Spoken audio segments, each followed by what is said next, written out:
उनकी अच्छी कहानियों पे मुबारकबाद देता हूँ।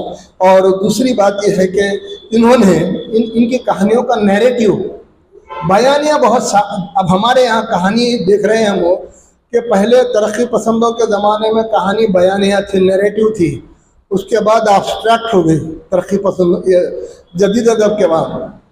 फिर अब इन दिनों 20-25 सालों से हम अपने बयानिया की तरफ आ रहे हैं। हर शख्स कहानी में नैरेटिव पैदा कर रहा है, बयानिया का वो बयानिया से कहानी पेश कर रहा है। तो ये दोनों बच्चियों ने बड़ी अच्छी कहानियाँ और बड़े अच्छे बयानिया से अपनी कहानी को पेश किया। और इनकी ज़ुबान मुरब्बजा थी। आज के जो हमारे पास ज़ुबान राइज है, जिस ज़ुबान में बात करते हैं वो ज़ुबान थी और मसाइल वही थे, लेकिन उन मसाइल को उन्होंने एक मौसर ढंग से, एक अच्छे ढंग से, एक कामयाब ढंग से, एक फ़नी अंदाज में उसको शाहकार और अच्छा बनाने की उन्होंने कोशिश की है।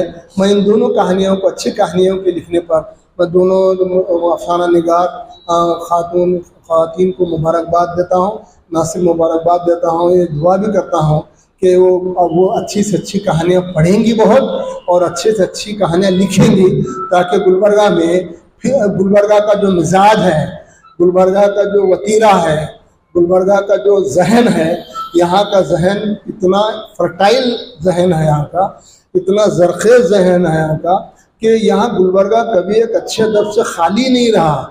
गुलबर्गा अच्छे अदब के खल्क़ करने से बंजर नहीं रहा। ये गुलबर्गा का सबसे बड़ा वस्फ़ है। तो यहाँ हम ऐसी कहानियाँ होती हैं और मैं तवक्को करता हूँ कि इन बच्चियों से, कि इन अफसाना निगारों से, कि अच्छी कहानियाँ लिखेंगी, खूब लिखेंगी और अच्छे से अच्छे ढंग से लिखेंगी। पिछले अपने अफसाना निगारों को पढ़ेंगे और अपना आइंदा मुस्तकबिल का रास्ता हमवार करने की कोशिश करेंगे। एक नई और अच्छी कहानियों से गुलबर्गा के हम तमाम सामाइन रोशनास होंगे, महजूद होंगे और लुत्फ़अंदोज़ होंगे। और एक हमारे गुलबर्गा के मेरे नौजवान शायर, मैंने उनको जब से उनकी पहली गज़ल सुना था मैं, तो मैं उसी वक्त मुझे उसी वक्त अंदाज़ा हुआ था कि ये राशिद रियाज में लिखने की सलाहियत है। लिखने की सलाहियतें हर एक में होती हैं, लेकिन मसला ये है कि हम अपने सबसे पहले आदमी किसी दूसरे शख्स को पढ़ने से पहले अपनी ज़ात को पढ़ना चाहिए।